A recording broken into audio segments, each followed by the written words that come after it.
Comparing 3D printed original 18th century Denner recorders in different composite materials. Ceramic composite, which has the same weight as the original ivory.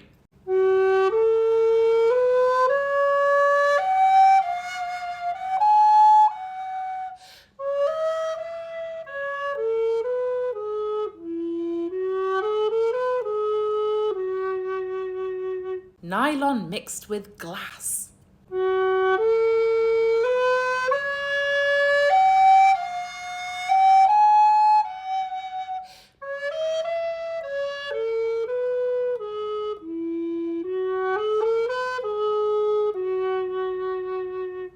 Nylon powder.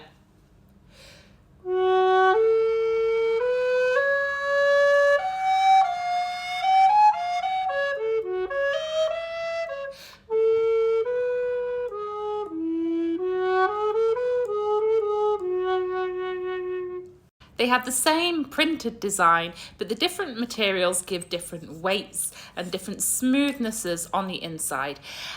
And for me, it changes the sound.